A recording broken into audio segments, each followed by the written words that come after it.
are so honored that we get to talk with, I think someone who's been championing AI for good and what we're really talking about when it comes to AI plus compassion in our world.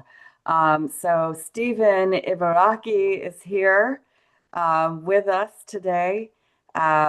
As a futurist, as one of the world's leading futurists and investors working with more than 1 million CEOs, investors, and scientists to advance AI, quantum computing, sustainable investments as the driving force behind AI for good at the UN ITU.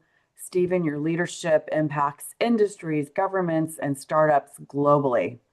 And also receiving the Microsoft AI Awards since 2018 as a grand judge at top global innovation competitions. Stephen, your expertise is truly shaping the future of technology and helping drive economic growth. And once again, we're so honored to have you here today. We're going to talk a little bit about AI for the advancement of humanity. What do you think? Well, it's such a pleasure to be here, and I think this is an awesome event. And as we mentioned, it's definitely needed globally. We live in uncertain times, and you need islands of stability and peace, and moving that forward. And of course, technology is such a great driver for all of this, so let's integrate it in positive ways. So, and thank you, Annie, for hosting this entire North American system and session and segment, and also to host and moderate this fireside. Your background, by the way, is pretty amazing, so people should have a look. Oh, thank you so much, Stephen. I'll just very quick that we really wanted to hear from you today. I'll very quickly just say I'm founder and managing partner of Unity and something we're just started announcing called Imagine Global. And I've been involved in AI and deep tech for many years. And I'll talk a little bit more about that in the future. Stephen, thank you so much. What an honor. And I do want to ask a few things of you when we dive into, what is, for AI for advancement of humanity. How do you really see compassion with AI? How do you see that happening? I've been working, so keep in mind, I've been involved with AI and technology since the 1960s. I built a computer when I was 10, and I built the first commercial microcomputers after that, the first integrated microsystems in the 80s. In fact, driving the pharmaceutical division of Atomic Energy Canada to have something like 80% market share. So AI was integrated into that, and networking micros. And at that time, there was no underlying existing technologies. You had to really create everything on your own. So keep in mind, I've been doing this it's a long time.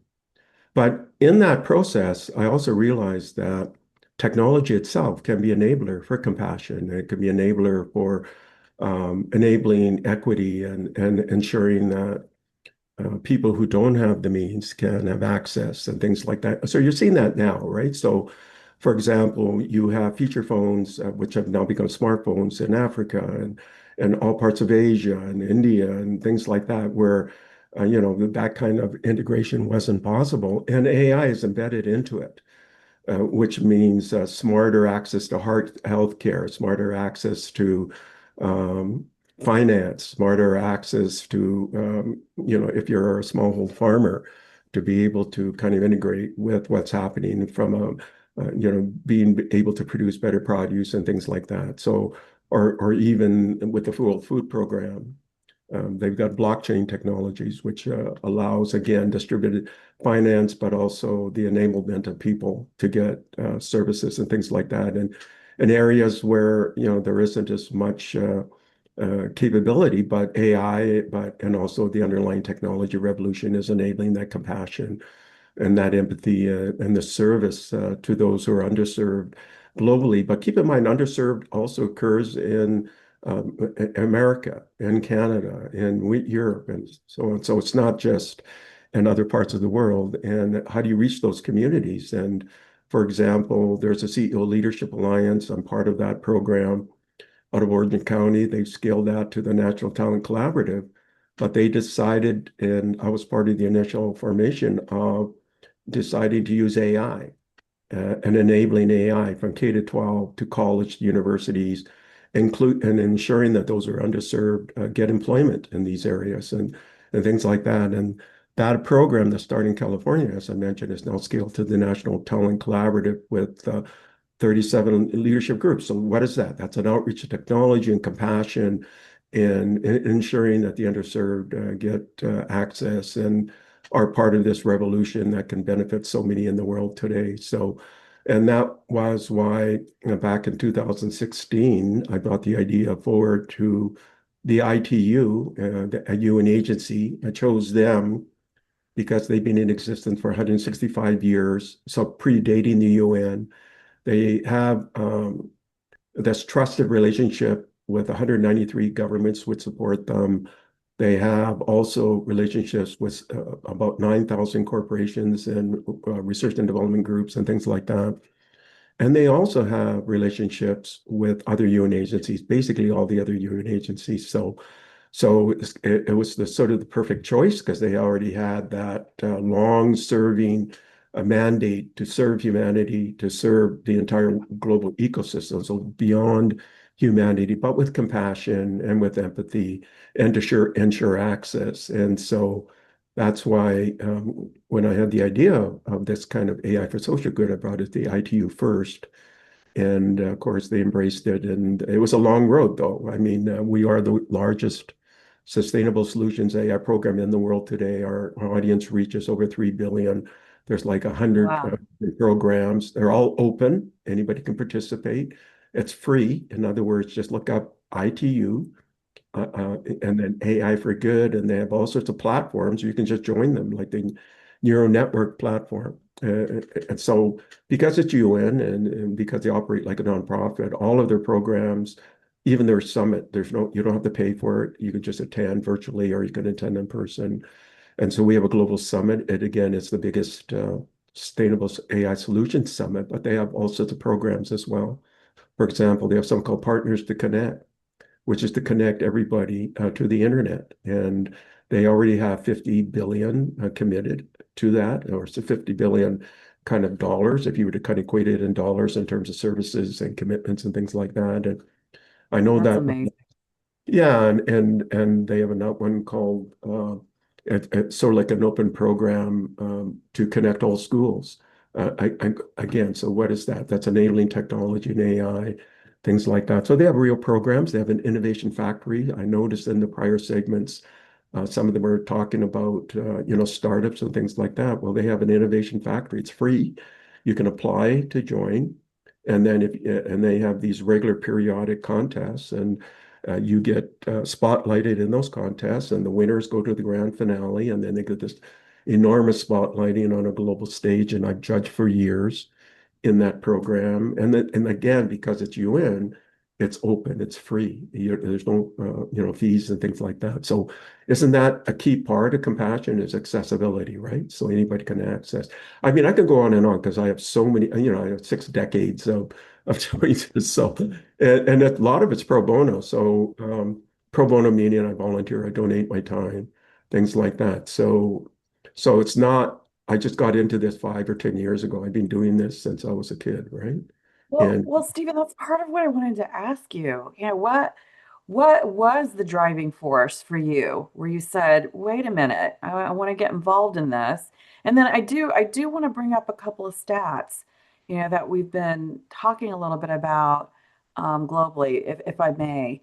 Um, Gen Z, as of this summer, kind of our future generation, um, 80% are saying that they would marry an AI. They would, and many are saying they prefer to marry an AI. So I don't know what that I don't I don't know what that means, but 83% are also saying they've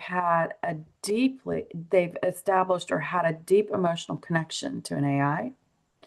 And 16% of singles around the world are now actually dating an AI. And so, I found that fascinating, because I think in addition to this, some of what we've been talking about, and you can see it with the website, anywhere from 32% um, to a little bit higher, is saying that they trust AI, but that's not what we're hoping to see. So Stephen, one,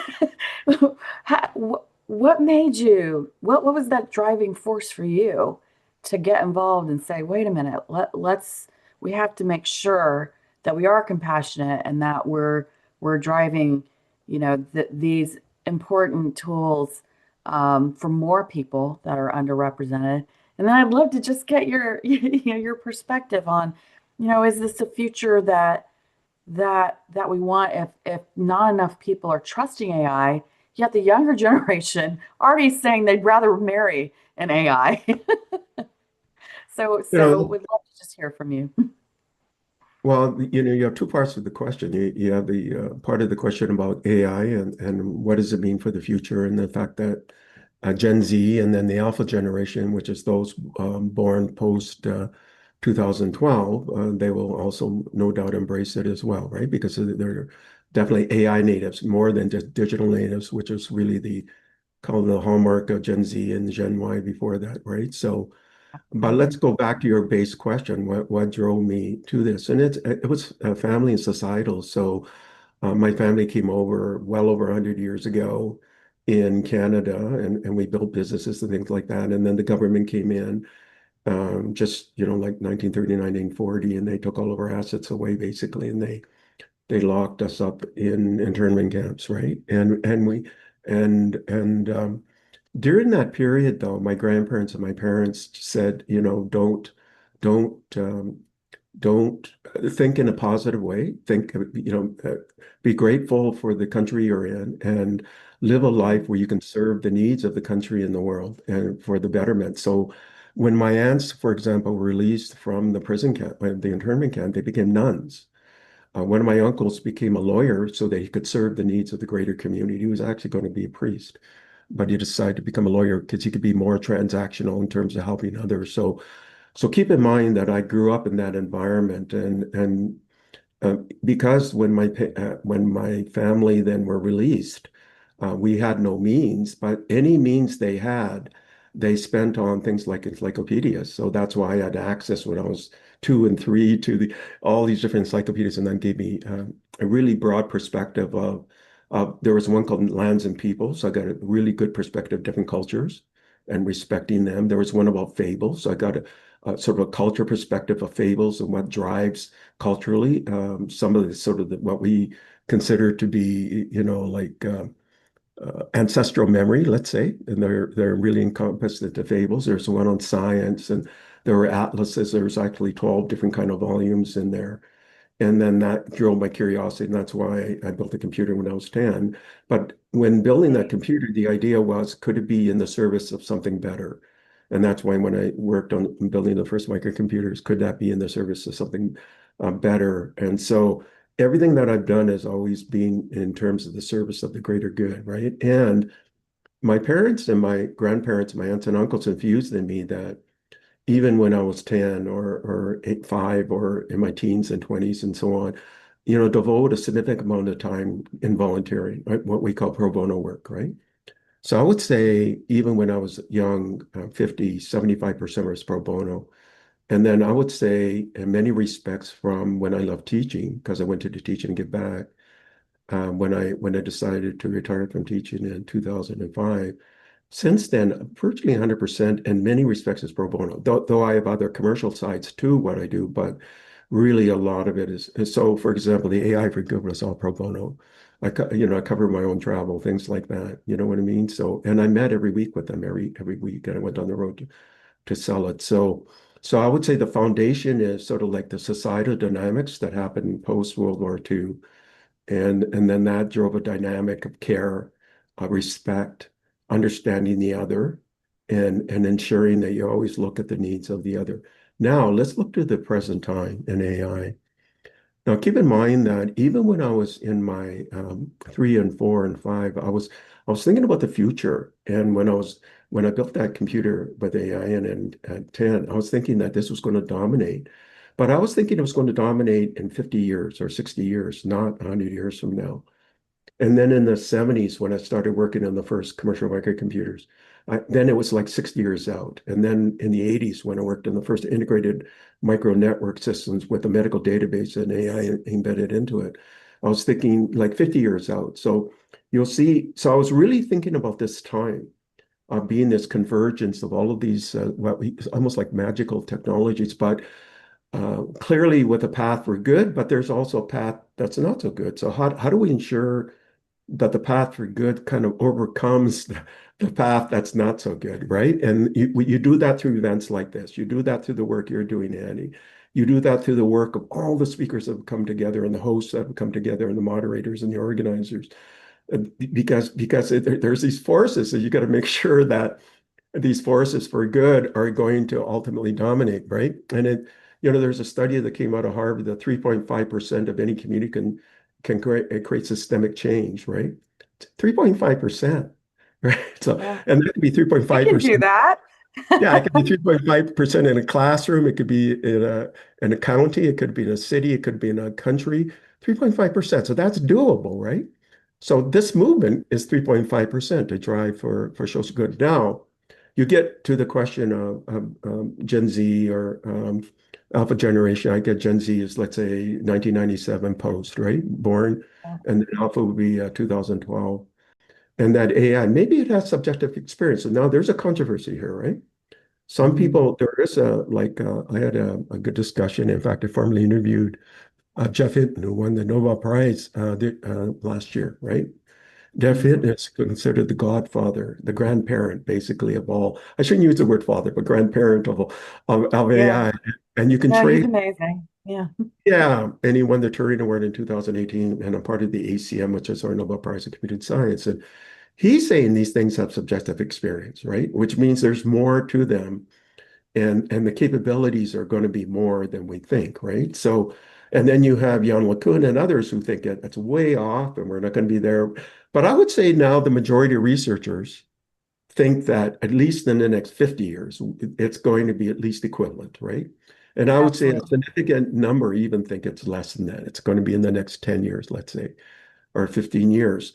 So then you have Gen Z and Alpha generation saying, hey, this is a companion, or I may want to have some kind of intellectual relationship in some way as a friend or something like that.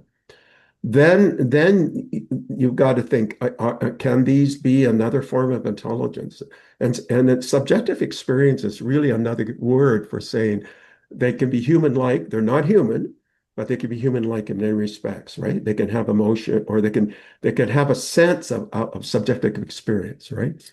Which we always used to think was just resident in us as humans. So I think we have to look at what's happening, and maybe this is a transition period where where there's kind of like a parallel development of both humans and then also AI. And then at some point, we're going to be synergistically connected. It's almost like Kurzweil in the near, singularity is near, right? He's even now predicting that this kind of coming together is going to be sooner. And I've been doing that in my keynotes as well. I say that you can have classical humans. Classical humans are like the ones you see usually, or the ones in the audience who will be listening to this. Then you have augmented. I have earbuds with AI in it, so I'm augmented. And then you have hybrids. There's a lady, and I met her at one of the youth conference. She has two fully articulated bionic arms, and I would say she's like a hybrid, right? And Yeah. then you have Yeah. autonomous, right? And you have Figure AI, for example, has a vision language action model in their robots. And you said Google just came out with Gemini, this robotics ER 1.5, maybe a few days ago. And it can actually kind of generalize in real time. And so now you got the embodiment, right? So you got intelligence, and they used to think that maybe one of the drawbacks of intelligence was AI intelligence, that you needed embodiment, you needed a body. Now you can put them into some kind of body. So So this third element, from classical to augmented to hybrid, I say is autonomous. And that is robots that are entities unto themselves and autonomous, right? And really, we're in this period where they're coexisting at the same time. And I believe that's the new reality. We're probably almost out of our time, but that sort of signifies, some of the viewpoints I have. Well, we are almost out of time, and I think we would love to just spend days listening to you, Stephen, with the wealth of just wisdom and knowledge and experience you've had. My last question to you is, if each of us here, if we could do one thing tomorrow that could bring more compassion into AI, what would you ask us to do? To bring more compassion into AI, or a compassion with the use Yes. of, if it's a compassion with the use of I would recommend something called Million Peacemakers. It's a movement. In fact, if you give me a moment, I'll actually paste their website. So I got four monitors up, so I'm gonna just look away. So I'm gonna Okay, perfect. paste it Or in. maybe someone on our team could also help paste it. We would love to hear about this. So, Million Peacemakers, tell us about that. Yeah, so oh, I see. I've got my last discussion was with Justin, so this was going to go directly to Justin. So I have to break that. Okay. Okay, I'm going to leave it to the host if you can look that up. So Million Peacemakers, so it's Million Peacemakers is a program where you can enable 250 million youth. That's what you're doing now. They teach them in this process to resolve conflict, and it can fit on the back of a business card. That's how compact it is. And then created an AI that's freely available. It's in the OpenAI marketplace, and then I can interact with you to resolve problems and things like that. So just look up Millions Peacemakers got a website. So that's kind of like the compassionate use of AI. It's with involving peacemaking. They have relationships now with all the major peacemaking organizations or the youth organizations, which account for about 240, I would say, to 300 million. There's about six Wow. predominant, so they already got some kind of relationship with them. And they have an AI that's embedded. So that's the compassionate use of AI. And then they got a movement and the 3.5% kind of aspect to transform the world. So that's an example of really both, right? That is that is absolutely incredible, Stephen. You know what? And I hope everyone is really paying attention. Everything you're talking about is at such massive scale. You did not come here to play small. And and then I just want to say how inspiring, given your family and the history of your family and what your family, went through. I'm a child of immigrants as well. And to hear that, coming out of a difficult period, that you and your family devoted yourselves to service in humanity it's incredibly inspiring, by the way. And I think this is exactly what the world needs more, to hear these stories. So thank you for that. And thank you for all the incredible work that you do. We did not have nearly enough time to really dive in. So, I hope our all of our paths cross in the road ahead, and thank you in the meantime for the inspiration. If there's anything, this is a global relay, and we're all here to help support each other. Is there anything, Stephen, you're doing so much for the world. What is your ask of us? How can we help support you and anything that you feel okay needs some attention?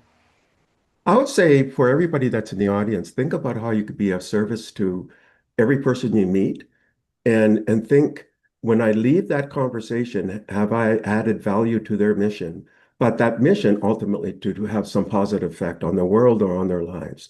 So every time you have an engagement, whether it's one person, a group, or a community, think, have I added some kind of value to that conversation?